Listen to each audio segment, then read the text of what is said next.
Hey everyone, Ali Mattu here, and I am with my friend Tristan Miller. Tristan, welcome back. We just did an episode about the top myths about bipolar disorder, and I wanted to invite you back here to do an episode about how to cope with bipolar disorder. Sure, yeah, that makes sense. The first one is sobriety. And this is one that I know a lot of people who have bipolar disorder, myself included, have struggled with. I've been about 2 years sober, and I've been happier and healthier for it, and it was a real pain to start. Yeah. But it is one of those things of like, when you're putting alcohol, and specifically if you're putting street drugs into your system to try and self-medicate, it's not so good.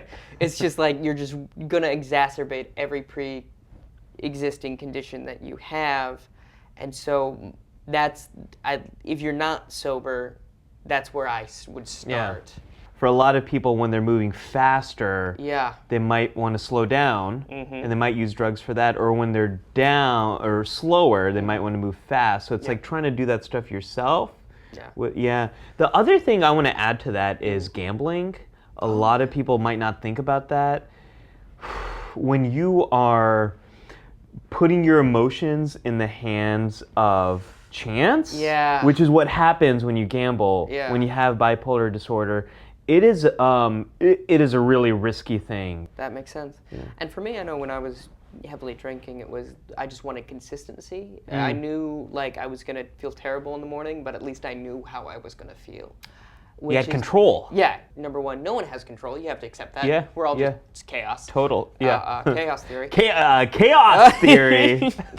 You can get that with professional help, and also, which is the second thing I have, which is go find a therapist. Find a therapist that specializes in bipolar disorder if you can, and really decide to work with that person for your betterment. That brings me to my first one, which is understand the pattern of your bipolar disorder, really understand it inside and out. What are the kind of things that might make you more vulnerable to going fast, to getting into hypomania or manic episode? What are things that might make you more vulnerable for depression? Sleep is a big one that a lot of people I work with discover. So the more you know your own pattern of bipolar, the more you can set yourself up for success, and also deal with unexpected problems when they come up. One of the ones that I have is maintaining a consistent sleep schedule.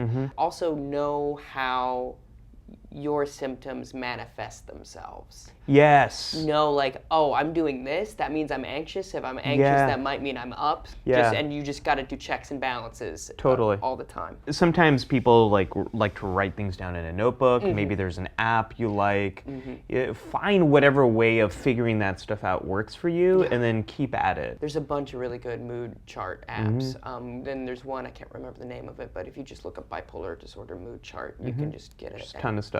The next one I have is telling your friends, and like you have building a community, which is kind of the same thing of like spoilers, Tristan. I'm sorry, but hey, it's cool. It's spoilers for mental health. It's like making sure that your friends know what's going on with you and communicating. Maria Bamford talks about like if I'm talking so much and have a really great a bunch of really good ideas, call the purple van because I gotta go to doggy daycare. So like just so you know, so you're aware, and that's actually how she caught her the fact that she has bipolar disorder, because she had a hypomanic episode for the first time, and so her friends were like, "Hey, you're not doing well. You should see somebody." Sometimes you just want to talk to someone and not have to explain what it feels like. So that might mean like a support group, or that might mean connecting with NAMI and finding other folks who also have bipolar disorder.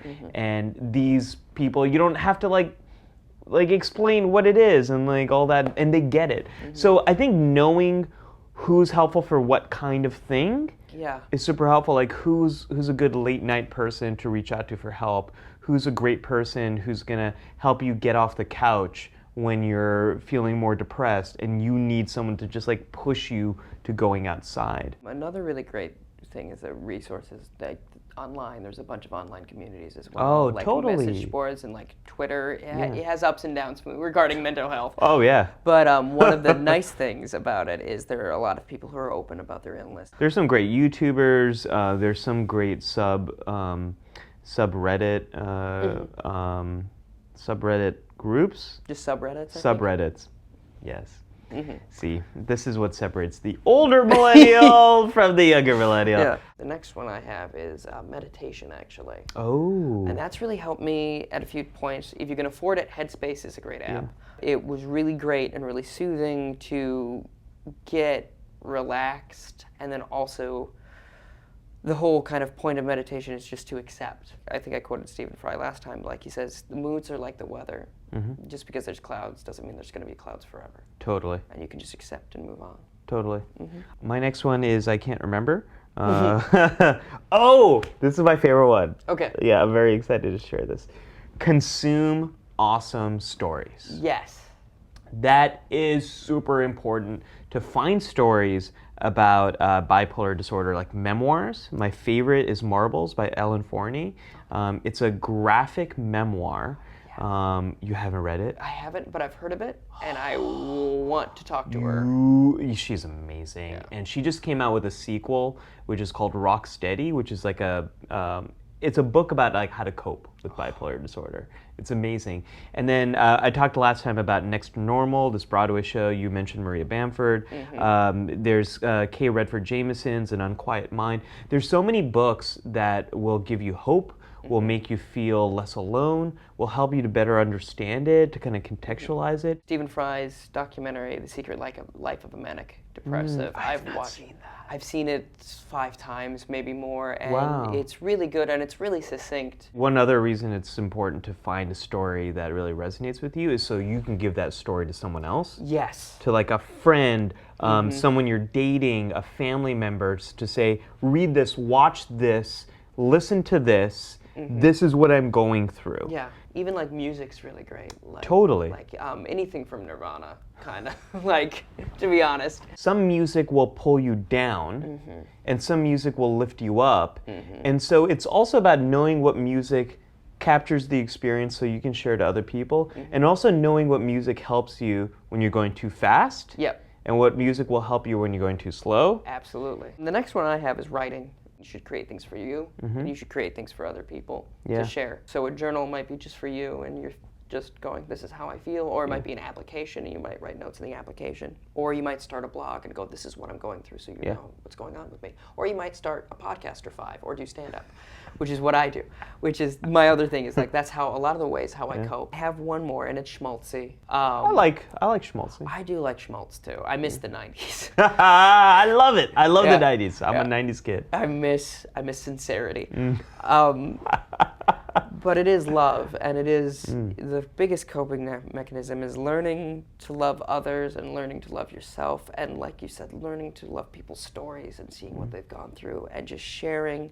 Because specifically, I think we mentioned in the last episode, bipolar people are very sensitive, and I think they have a lot of love to give, and I think you tap into that and you let yourself experience that and let it show, and don't get so wrapped up with everything that might be bad that's going on, and you let yourself and love the people around you and your community and give back and empathize. I think that's the most helpful thing to cope with life, let alone illness.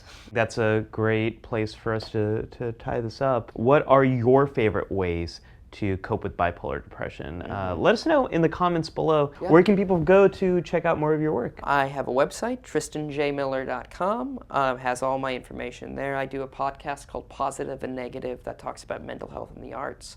And then I have a YouTube channel, which here, where, there? Probably there, I think. Probably here? Yeah. Okay. All the links will be in the doobity-doo below, and thanks so much for being on, my friend. Thank you for having me. This was a blast and a half.